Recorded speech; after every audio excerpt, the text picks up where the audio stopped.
Buenas noches, bienvenidos al Criminalista Nocturno.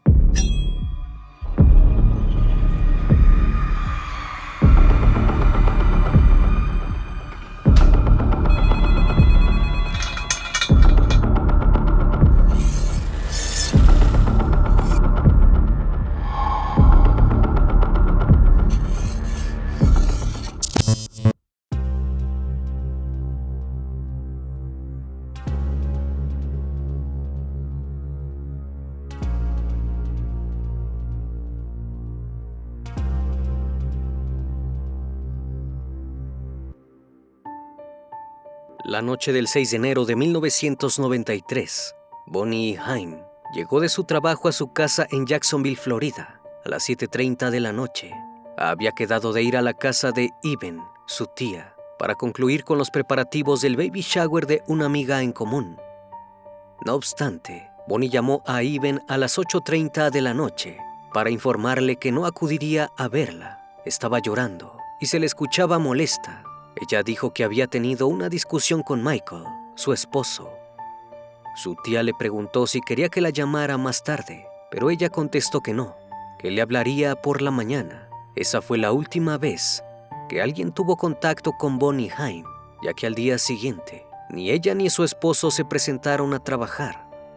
Michael llamó a un compañero de trabajo y le dijo que no iría a laborar, puesto que su esposa se había ido la noche anterior.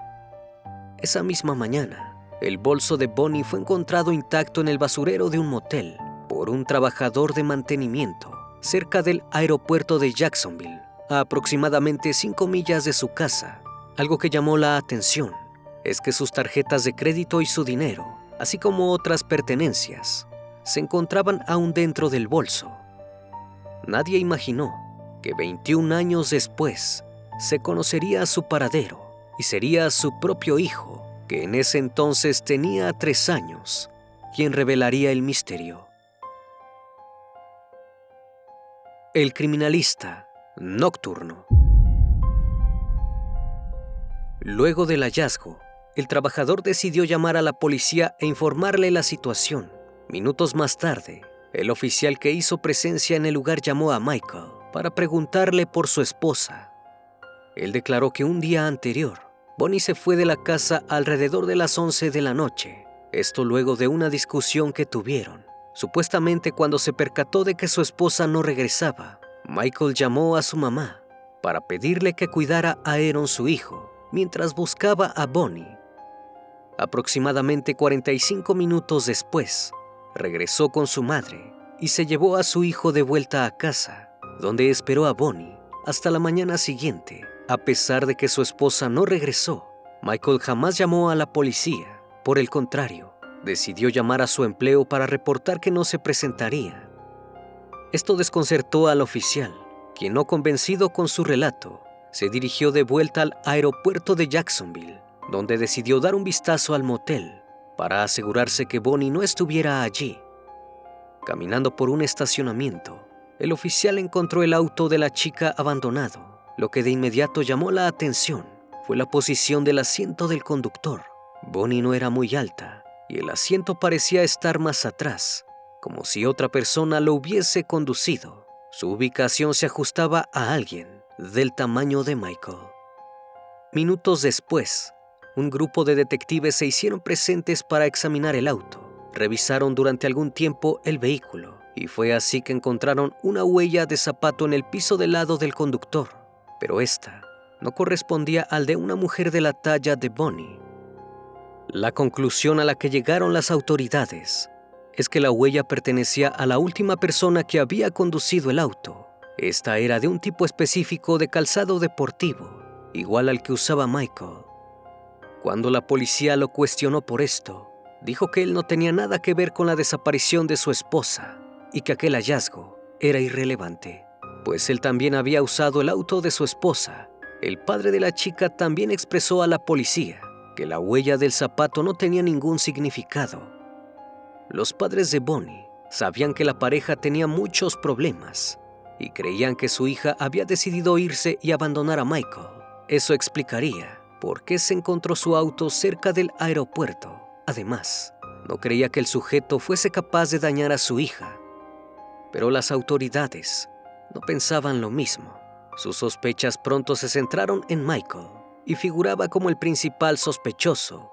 Temían que se tratase de un caso por asesinato. La suspicacia de la policía llevó a los detectives a realizar algo que quizás parecía una locura. Querían entrevistar a Aaron, de 3 años, el hijo de la pareja. Fue así que hicieron todos los preparativos para que un psicólogo infantil entrevistara al niño. En un principio, parecía una idea descabellada, pero cuando llegó el turno de interrogarlo, el oficial le preguntó que si sabía dónde estaba su madre. Aaron asentó con la cabeza y sin titubeo respondió que sí. Su respuesta dejó petrificado al entrevistador. El niño mencionó que su padre había lastimado a su madre luego de una discusión y ya no pudo despertarla. Agregó que el auto de su mamá estaba en el lago. El testimonio sorprendió a todos, o mejor dicho, casi a todos, ya que cuando les informaron a los padres de Bonnie lo que su nieto había mencionado, Robert, el padre de la mujer, dijo no estar muy convencido de aquella declaración. ¿Cómo podrían darle credibilidad a un niño de 3 años, que no tenía ni la menor idea de lo que sucedía? Además, el auto ni siquiera estaba en el lago, como el pequeño lo había declarado, por lo cual ellos descartaron su testimonio. El padre de Bonnie insistió en que Michael era inocente e incapaz de hacerle daño a la joven. Él creía que ella seguía con vida lejos de Jacksonville. Después de esto, la policía inició una investigación. Para los detectives era extraño que Michael no pareciera preocupado ni molesto por la desaparición de su esposa. Parecía más preocupado por el hecho de que ella le ocultaba dinero. Por esa razón, tenían el presentimiento que se trataba de un asesinato. No obstante, carecían de las pruebas necesarias para realizar su arresto. Además, el cuerpo de la mujer no fue encontrado.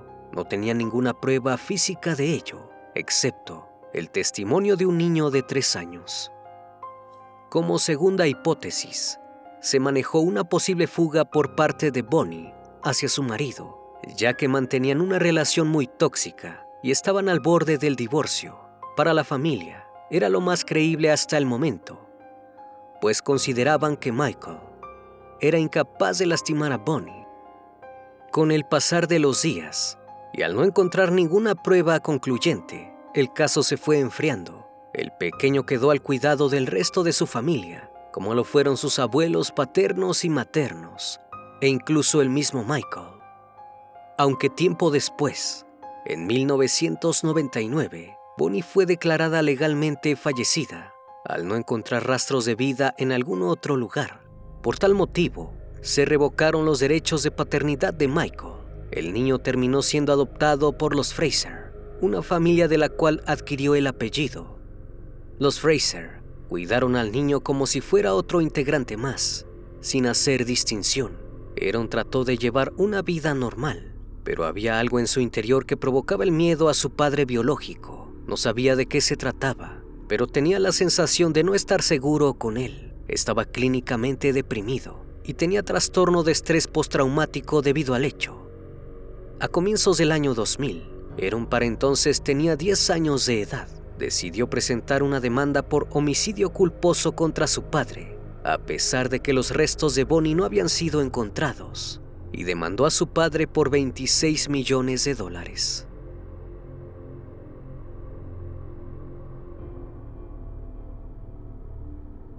Bonnie Lynn Pasquito Hine nació el 20 de mayo de 1969 en Greenock, Escocia.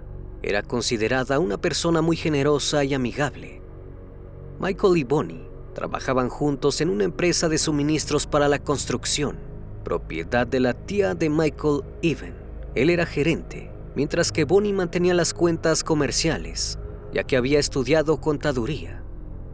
Con el pasar del tiempo, la relación comenzó a fracturarse. Michael abusaba física y verbalmente de Bonnie, incluso en el trabajo.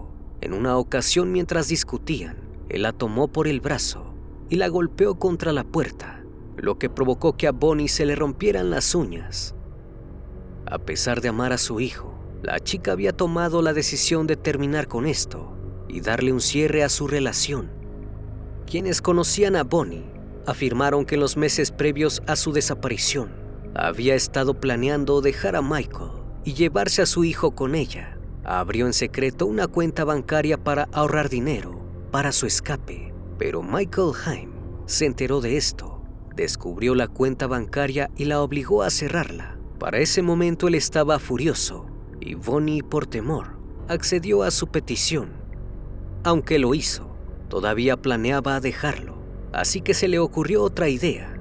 Continuó ahorrando dinero, esta vez con una amiga. Además de eso, ya había visto 2 departamentos y había escogido uno para vivir. Días antes de su desaparición, ya había depositado al arrendador y había inscrito a su hijo en una nueva guardería. Comenzó a hacer planes para mudarse con Aaron el 23 de enero de 1993, mientras su esposo estaría fuera por negocios. Pero ese plan nunca llegó a ejecutarse porque Bonnie desapareció.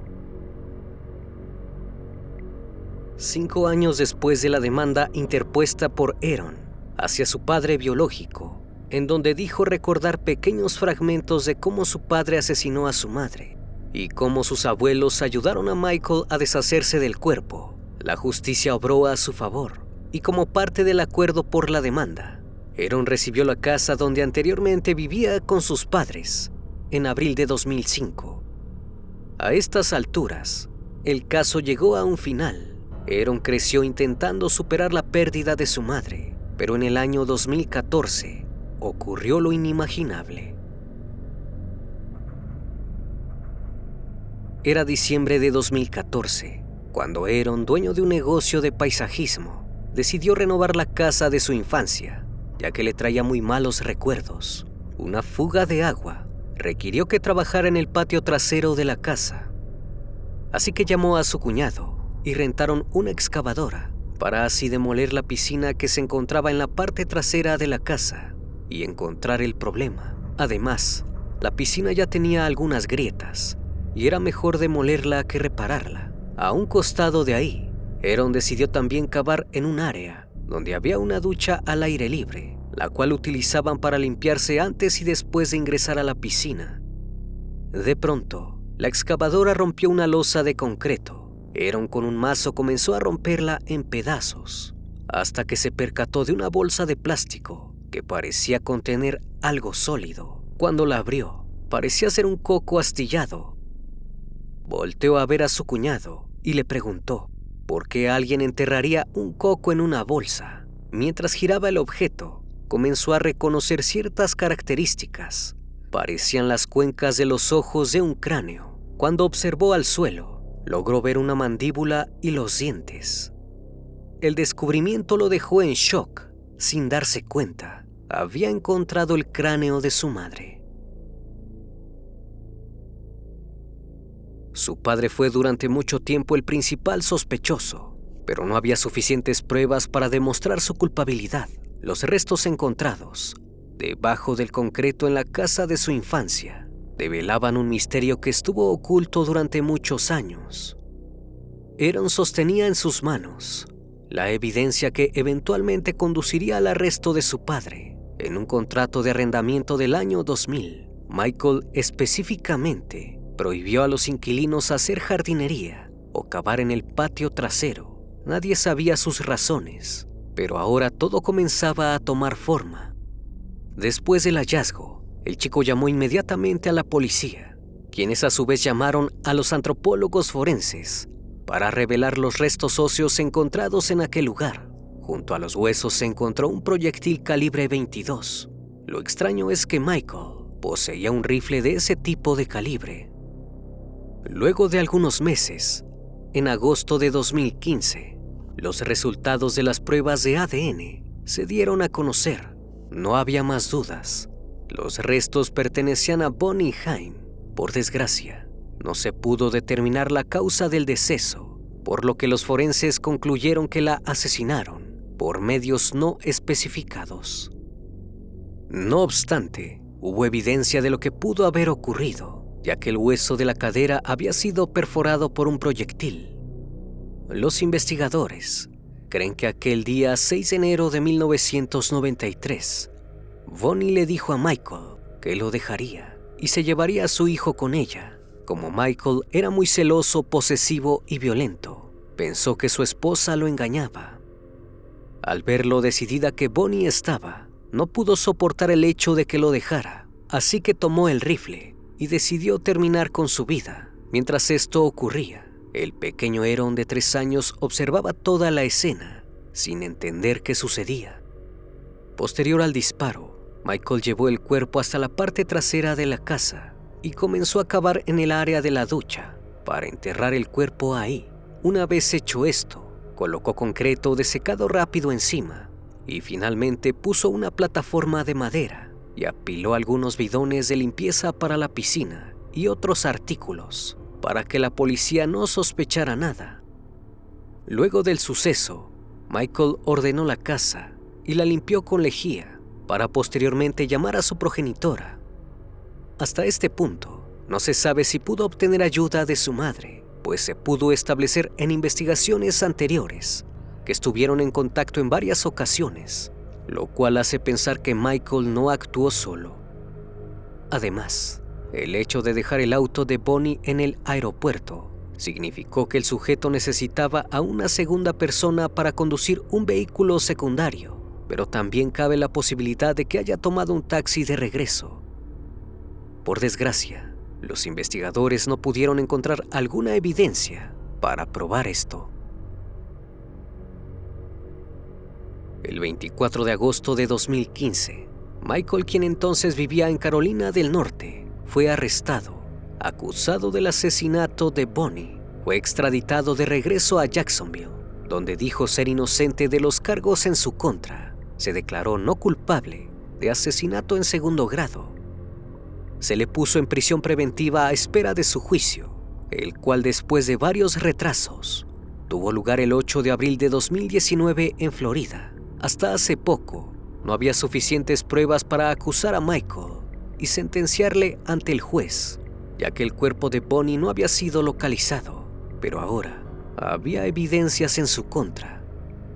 Luego de 2 horas, el 12 de abril de 2019, Michael Haim, de 52 años, fue declarado culpable de asesinato en segundo grado y solo días después, el 21 de mayo, fue sentenciado a cadena perpetua. El trauma emocional severo que sufrió Aaron Fraser, con la correspondiente necesidad de terapia continua, la depresión, las ideas por quitarse la vida y el sentimiento de miedo que ha tenido que soportar, es el tipo exacto de trauma emocional que justifica una desviación ascendente. Los efectos devastadores fueron parte de la decisión del juez Stephen Whittington de dictar la sentencia. La familia de Bonnie, por su parte, estaba satisfecha con la decisión del juez. Lamentaron no haber creído en la palabra del pequeño Aaron de 3 años, pero creen que al final han podido lograr una sensación de paz para ella y el resto de la familia.